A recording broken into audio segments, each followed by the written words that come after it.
slide. My talk title is a little bit cheeky. I like a pun, but it also tries to make a point about castles. Peace existed for most of their occupation, so I wanted to kind of front end that in my interpretation when we think about them.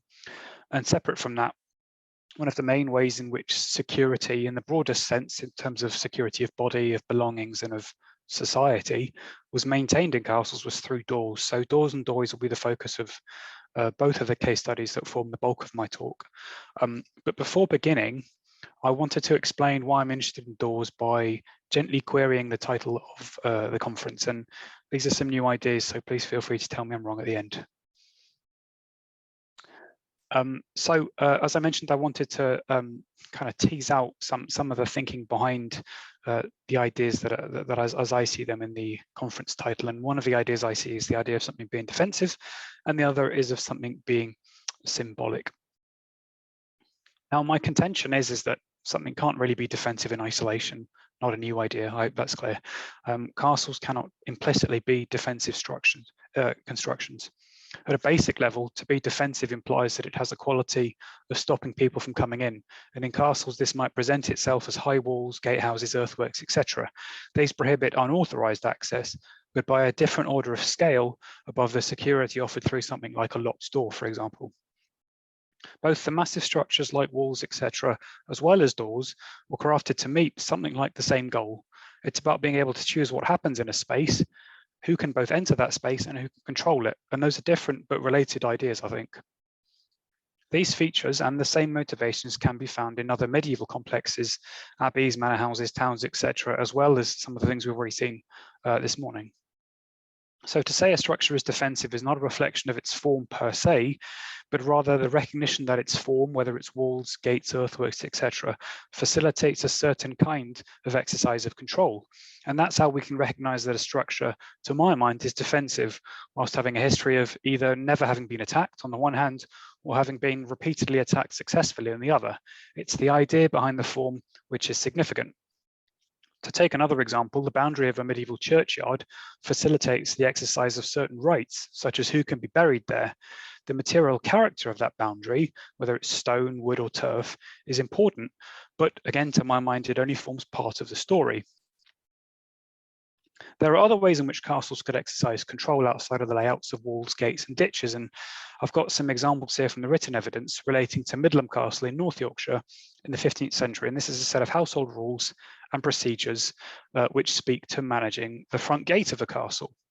And I've listed them as 1, 2, and 3. That's my own addition, but they speak to 3 different ways in which the gate should be managed. So in summer, after 9 o'clock and before 5 o'clock in the morning, the gate should be closed. And in winter, from 5 p.m. until 7 a.m., the gates should be locked. And yes, there is a question of what I might term military security here, but I think these also speak to preventing things like casual burglary and the opportunity for what I'll call indiscreet behaviours in that medieval moralising tone from taking place in the household. The second entry, that the gate should be shut during dinner and supper time, I think this has, again, a very basic role of managing things like burglary, low-level crime, but I think also it's worth reflecting that in castles like Midland, one of the roles of the leader of the household, whether it's a lord or a lady or an earl or a countess, was to provide food for their following of hundreds of servants and retainers. And that provision of food was a huge drain on resources in a castle household. And so it was necessary for those who laid out those provisions to keep an eye on who was owed what. Separate from that, again, a big part of how lords conducted themselves in the 15th century was by being generous through giving alms to poor people who gathered at the castle gate. And so at the end of a feast, leftover food was gathered together and distributed at the castle gate by an almoner. And that act is facilitated by both opening and closing the gate of the castle. And the last entry, number 3, is slightly longer, but essentially it says that the gate is to be shut when there is a service going on in the chapel. And to my mind, this simulates the same dynamic that we have in some church services in the medieval period, where clerics close the doors of a church to, well, in Lent, for example, keep out the penitent as a symbolic recreation of Adam being driven out of Eden. And so there are other rules that appear in this manuscript. It's not just about managing gates. So, for example, to do with the Great Hall. You're not supposed to be dining in the Great Hall unless you wear sleeves. There is to be no shouting, no snorting, and no combing of hair in the Great Hall. All of these things, whether it's the physical things like walls, gates, and earthworks, or rules around managing the gate, or rules around conduct, to my mind, speak to questions of authority and the maintenance of authority through the creation of legitimate behaviours. Here is how you have to behave. Here is what you can and cannot do. My second contention, jumping to a second part of the conference title, is that symbols are not things in and of themselves, excuse me, but rather shorthands and byproducts of something else. In this way, any assertion that a defensive structure is a symbol of power must in some way qualify what kind of power is meant, as well as record how that symbol is a byproduct of other trends. By this way, it's possible to add some nuance to the ways in which castles are symbolic of abstract ideas like lordship or legitimacy or masculinity. For example, when a castle is deemed strategically important, it is implicit in that rendering of a castle's significance that it caters to an interest in military strategy, and in the medieval period that would be of interest only to an attacking army or a defending army. But it's not clear outside of that quite small constituency who else would subscribe to that significance. And in this case, I like to think of the castle from the perspective of an ordinary baker who creates loaves for the castle and who lives in a settlement nearby. Does that person think that the castle is strategically significant?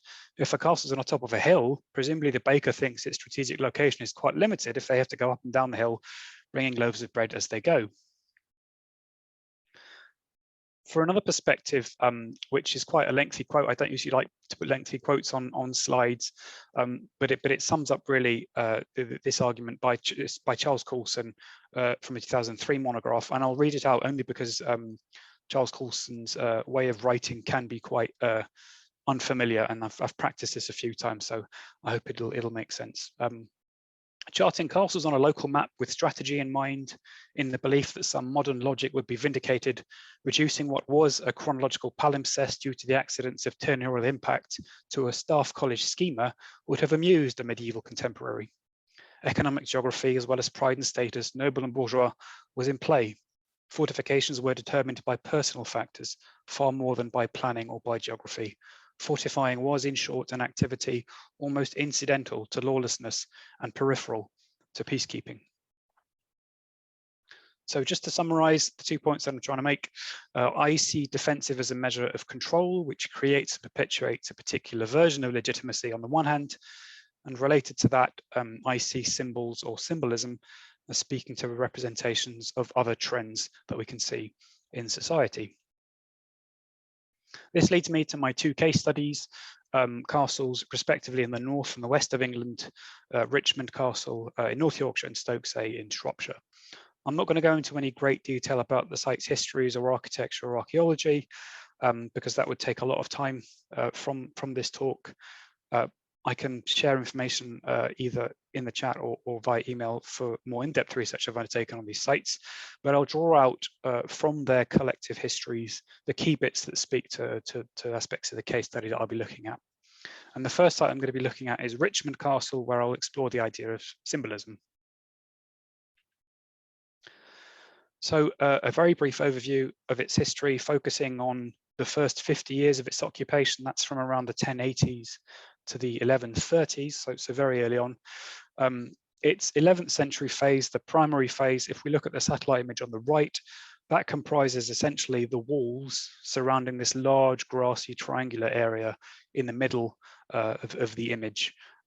That's all at its heart an 11th century plan with some 11th century fabric still surviving.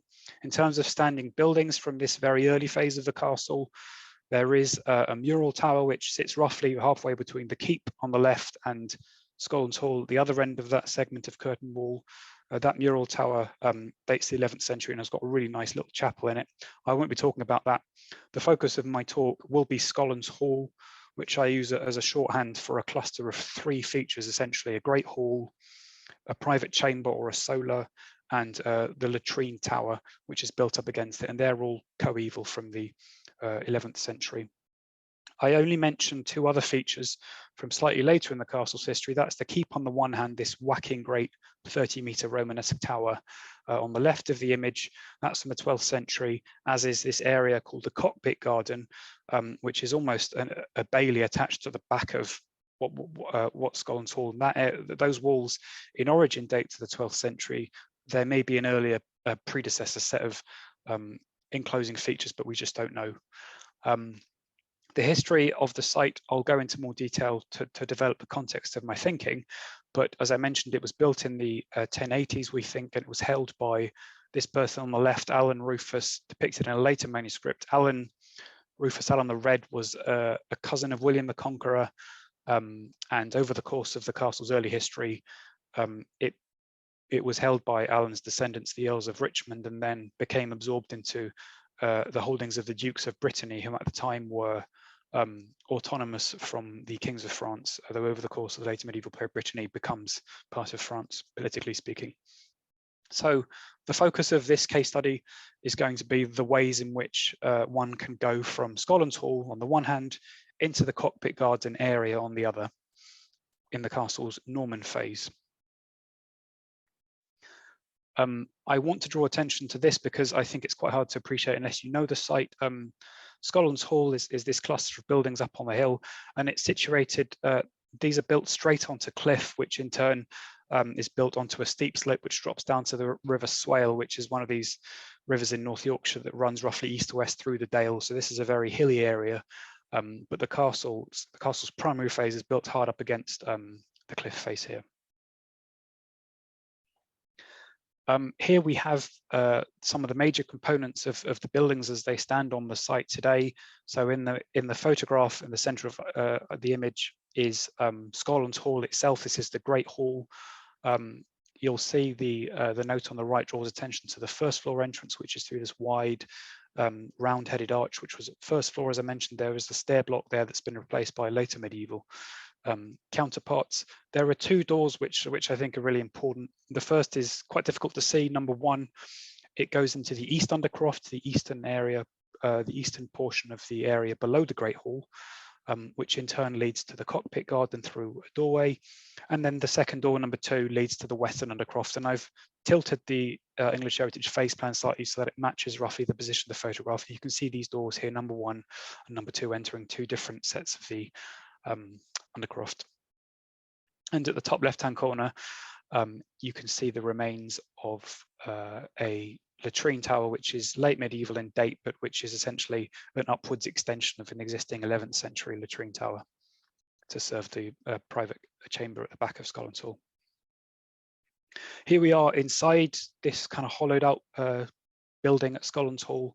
Again, we've got this on the left, we've got this large round-headed ground floor doorway, which serves the western undercroft. I've also marked, by the way, in red, the line of the timber flooring, which is evidenced through joist holes and corbels on the short walls.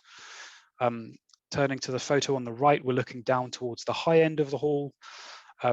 There we can see the red line of the first floor carries all the way over both eastern and western undercrofts. At first floor level along the short wall at the back is the door to the solar. That's the private chamber, which has then a latrine tower attached. And we have this orange block, which represents the wall that separates the western undercroft from the eastern undercroft. And just the far side of that wall is door number one, which was on a previous photograph, linking the main enclosure of the castle to the eastern undercroft, to then through this passage to the cockpit garden, this round-headed doorway set at the back of the eastern undercroft. I realize there's a lot of architectural terms flying around here, but it will make sense. It's this passage, this unusual way of being able to access the cockpit garden or vice versa, accessing the main enclosure of the castle along the line of this yellow arrow that I'm showing that passes under the solar into the eastern undercroft and then out through one of the round-headed doors on the north wall of the Great Hall, which is unusual. I haven't seen anything like this in any other castle, and it's one of the things that I want to talk about today. Just a final bit of context, the image on the right we've already seen, but the photo on the left gives you the perspective of being inside the cockpit garden, looking towards the east end of the Great Hall, where you have this round-headed vaulted passage on this left photograph, and above that we've got traces of joist holes for a balcony that carried over part of that passage. Just to the upper left of that is a ragged doorway, almost being swallowed up by vines. And if we turn our eye rightwards towards that projecting tower that's got late medieval material for most of the fabric that we can see, but at its base there is herringbone work, which tells us that it's almost likely a primary phase or a very early latrine tower, which served the private chamber, which was where that balcony was serving to. To reiterate, there are two unusual things going on here. The first is that it's unusual, well, as far as I can tell, unheard of, but I'm willing to be proven wrong, to have a great hall built hard up against a gatehouse in this mold. I have one possible example from Canterbury, but I still need to have a closer look at it. If anybody knows any examples, let me know. The second feature, which is the focus of really what I want to talk about, is that there are very few residences or gatehouse residences in Norman castles that survive, and as far as I can tell, no one has identified this example at Richmond Castle yet. Bear in mind, all of these buildings, the Great Hall, built hard up against the gatehouse, and the gatehouse itself, and the latrine tower, appear to all be primary phase or very early constructions, which suggest, and Richmond Castle was built on a greenfield site. There was nothing here previously, as far as we can tell. So the decision to build both against the cliff face and to build this particular way of these quite common spaces in a castle, but in this particular configuration, is all a deliberate choice. It's not an accident. Why was it built in this way? To my mind, the answer is something along the lines of symbolism. And to explain that, I want to venture a bit into the historical and the social context of Richmond Castle. So the 11th century promotion law, which a part of which I've listed here, is an Old English legal tract which outlines the hypothetical conditions by which one can distinguish social status in England before the Norman conquest. One of the distinctions mandated ownership of, among other things, a church and a kitchen, and a bellhouse and a burgate. It's my contention that the unusual construction of the unusual gatehouse arrangement at the east end of Scotland's Hall echoes that burgate arrangement, which is common to English architecture before the Norman conquest, although it does appear in later examples too after the conquest, and I'll talk about that in a moment. There are other pieces of evidence which give an impression of what a burgate looks like, which I'll turn to now. Several scholars, including John Blair, who's recently written a giant monograph called Building Anglo-Saxon England, identified the structure on the left from the Bio Tapestry as being a burgate, and it features some familiar architectural components. A balcony which carries outward from the building. There's this person on the left standing on top of it in a yellow piece of clothing. The bio image also shows several upper chambers or a hall. Difficult to tell. It's not a photograph. It's an impression of the building. And lastly, it also features a substantial gate passage below these chambers. Turning to the standing buildings, we can draw further comparisons with Rougemont Castle in Exeter, which was built 10 to 15 years after Richmond Castle, so about 1068 to the early 1070s. And it too features, starting from the ground floor, a substantial gate passage, then some upper chambers above. There's only one upper chamber in Richmond, I should say. And lastly, some excavation evidence. Work by Mark Gardner and others at Staining in Sussex in the 10th, not in the 10th century. They found a 10th century complex. It was in 1993, not so long ago.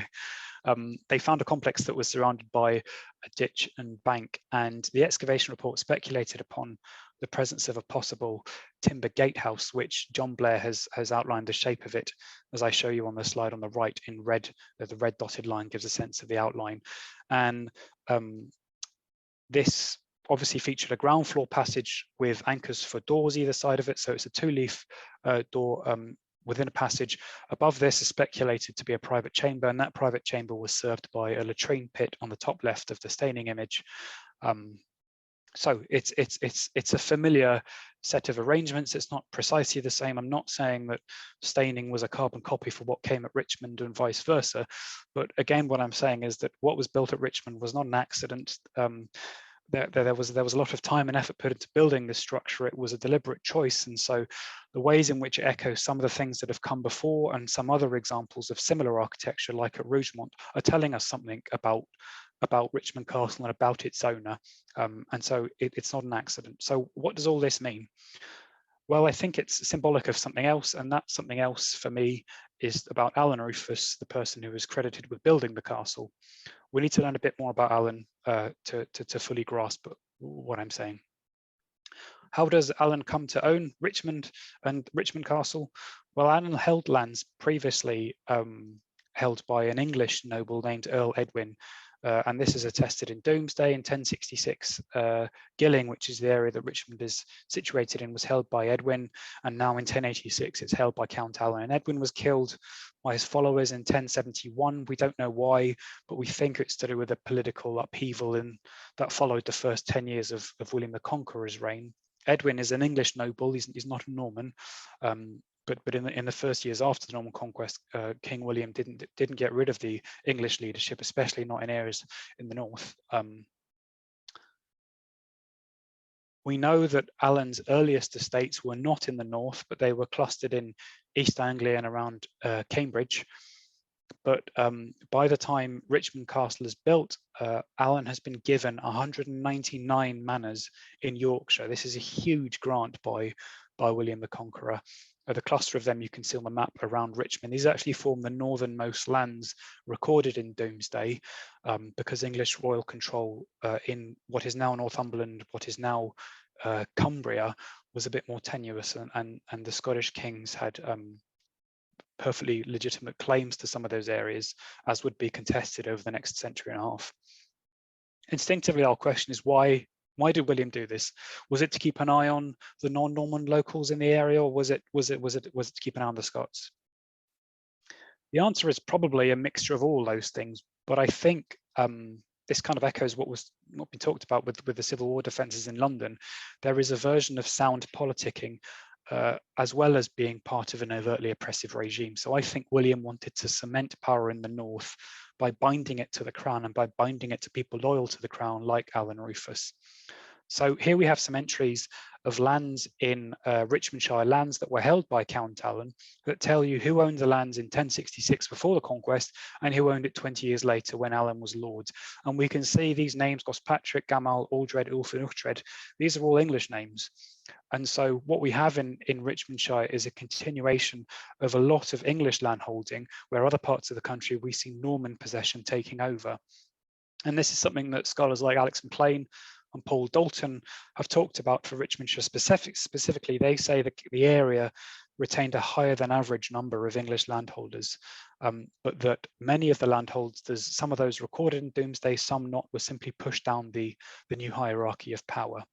And there was, I'm not saying that there were no Normans in Richmondshire. That's ridiculous. There were plenty, but that they tended to literally be the upper echelons of society, and that the local leadership, the people who ran affairs day to day, and who in the eyes of someone like King William could actually squash opposition at a very basic level before it even took on a character of larger rebellion, they tended to remain English. This whole perspective tends against this whole representation, as I see it, of what's going on in Richmondshire tends against a military strategic view of what Richmond Castle is doing, being positioned exclusively against the Scots. That's not saying that there wasn't some of that going on, but I think it's a complicated picture. Alan was also the patron of several religious houses, but his choices are interesting in this respect. So he chose to refound a major abbey in York that was called St. Olaf, is now called St. Mary's. You can see the remains of it today. He refounded that in 1088, becoming a major patron.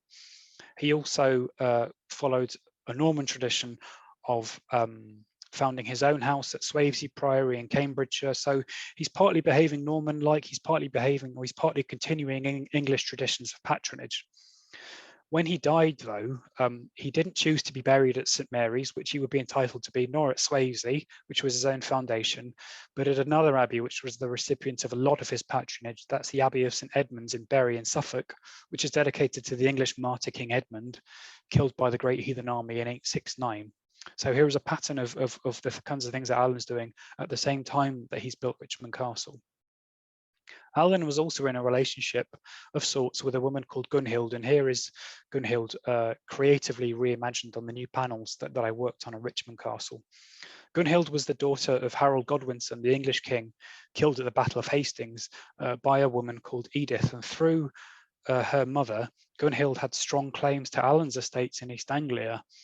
That's not to say that she could realise those claims, because this was after the Norman Conquest, and women of Gunhild's, even of Gunhild's status, were in a very, very poor position of exerting any kind of claim. But if we think of Gunhild as someone who had symbolic significance to a lot of the English landholding elite in England after the conquest, we can kind of see how their relationship has some significance, and it lends legitimacy to both parties.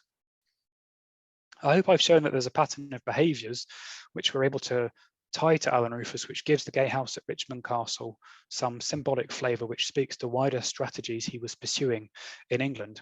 Alan built Richmond Castle on a greenfield site. He chose a site on a cliff above a river, giving the site a striking setting, but it's not especially strategic in terms of thinking about major invasion routes or major routes of military movement through the region in the past. Richmond is in the back end of beyond, really.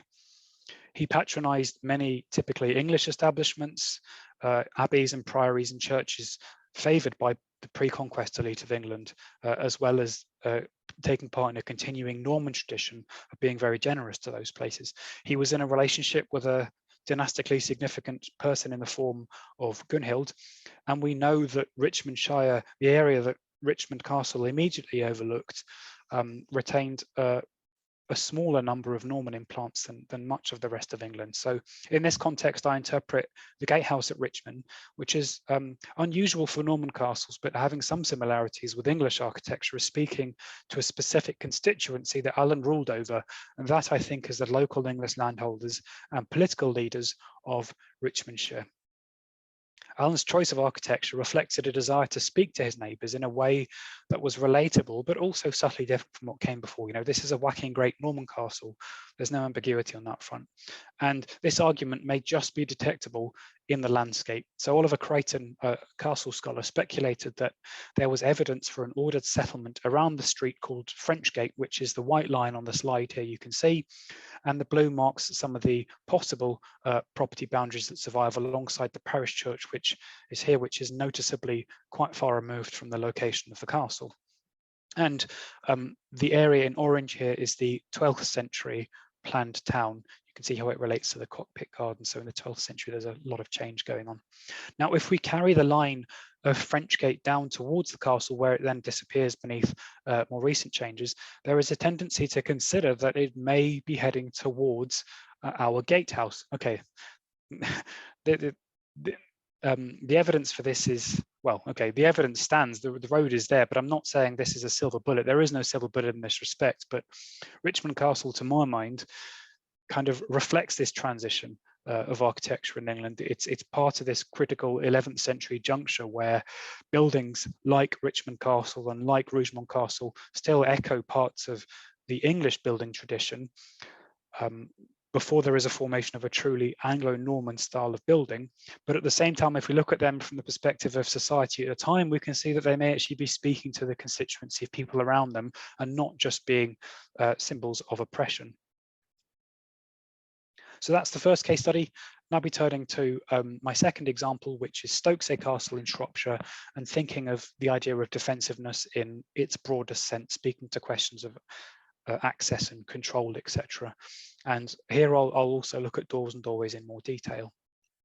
Stoke Castle is a much smaller place than Richmond. It's also rural, unlike Richmond, which has a planned settlement, but there is the parish church immediately adjacent. You can see in the top left-hand corner. So it's apparent that there's been some sort of manor house, possibly something higher status here since the 11th century at least. In terms of the material fabric of the castle, nearly all of it dates to within a 20-year period of the late 13th, early 14th centuries. The exceptions to that, there is some early material below the solar block just here, as well as below the north tower. And separate again from all of that, the gatehouse, which is here, is a 17th century construction, which I won't be looking at.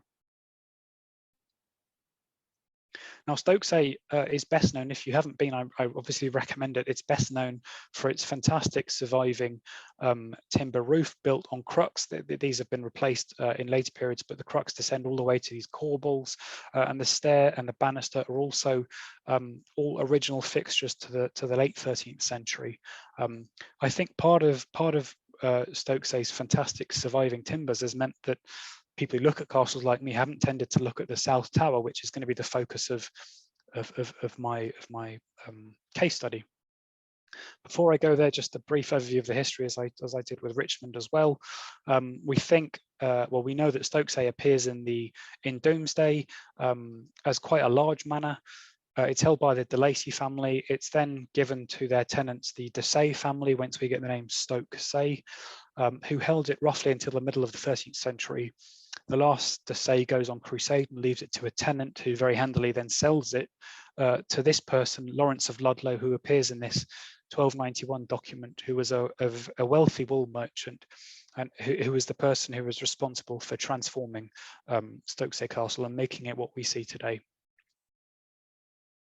So I want to focus on the South Tower, and really I want to kind of use the existing English heritage guidebook or the interpretation as a foil to bounce some ideas off. So Henry Summerson, its author, trying to explain why Lawrence built the South Tower, came up with roughly 3 answers. It provided extra accommodation. It was a demonstration of growing status, and I think this is kind of a symbolic argument, and it also provided protection.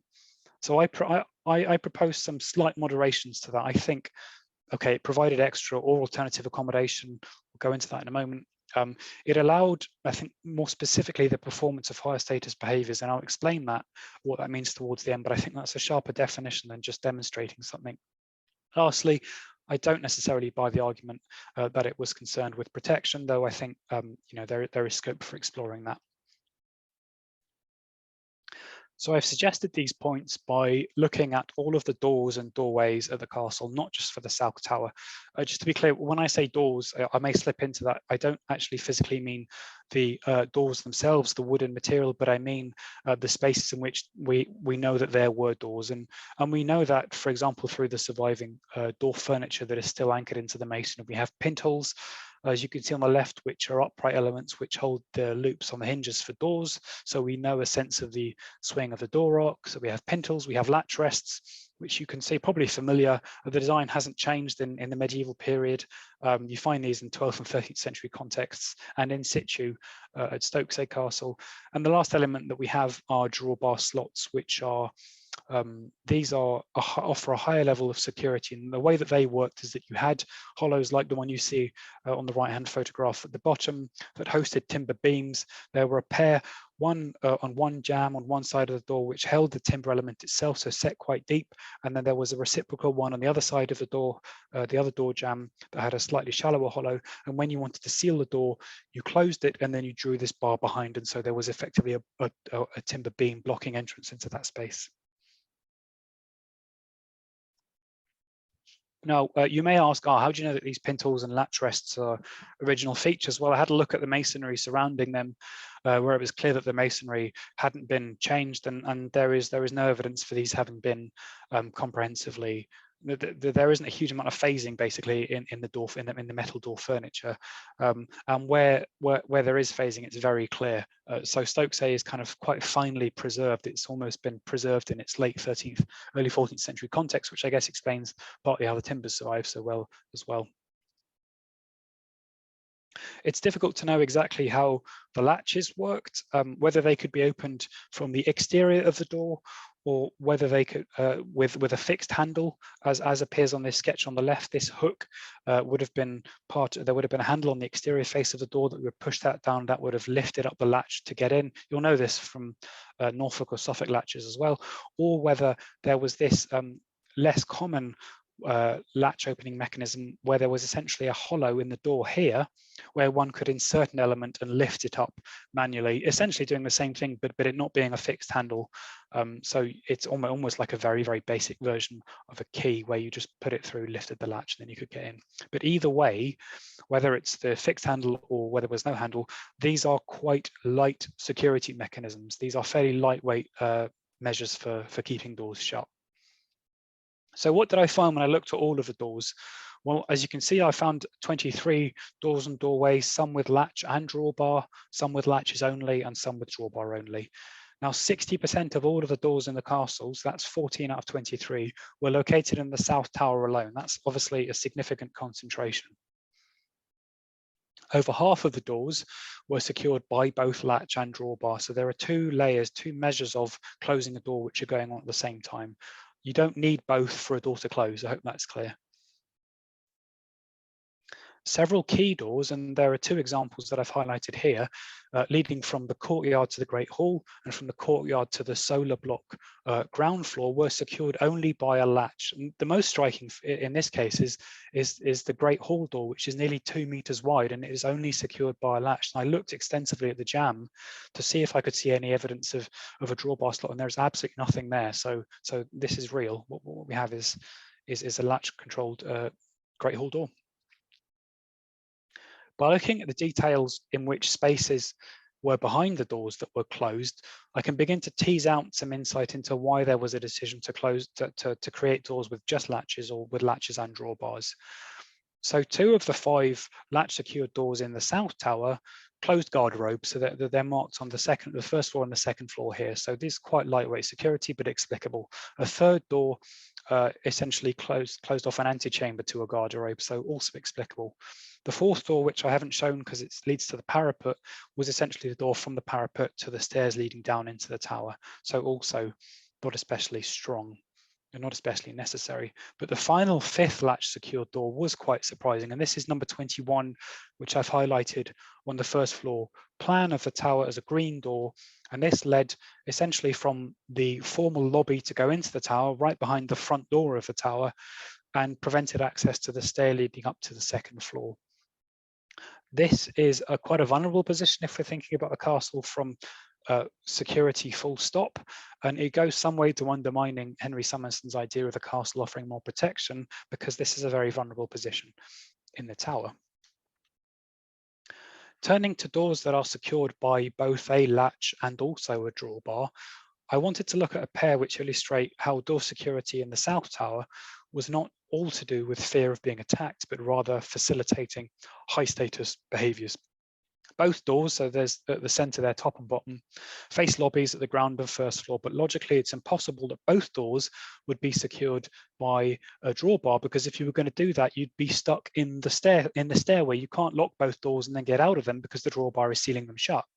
So therefore, what I think we're seeing is that the drawbars in the South Tower, without doubt offering a degree of security, were much more about crafting specific routes through the castle, screening off other parts of the tower, as much as any consideration of attack. And this perspective also suggests that the lightly secured doors, the one with just the latch, were created because they were spaces which were used very frequently, and so there was no need to solidly bar them shut.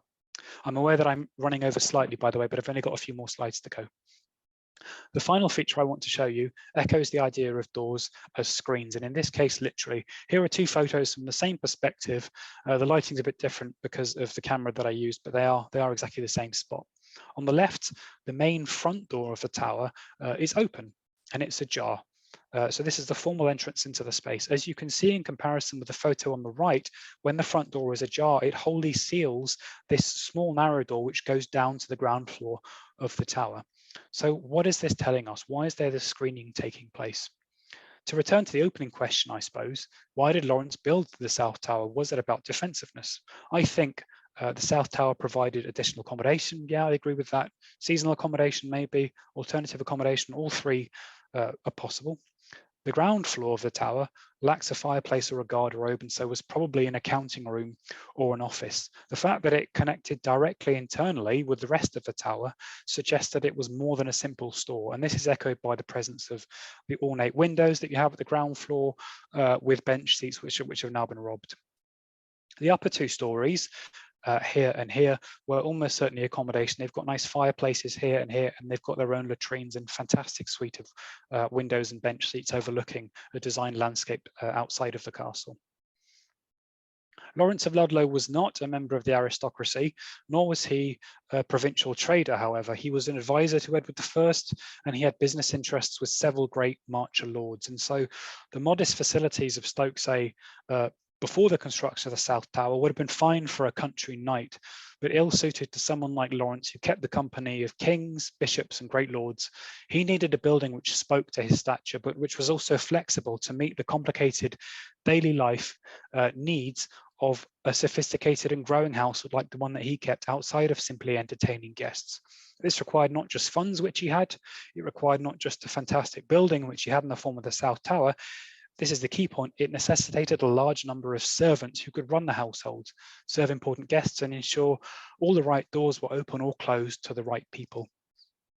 My penultimate slide, this is borne out by a set of rules that was written in the early 13th century by Daniel of Beccles, from a book recently published called the Book of the Civilized Man. And these instruct people on how to behave for the up and coming in the world of the 13th century, someone a bit like Lawrence of Ludlow.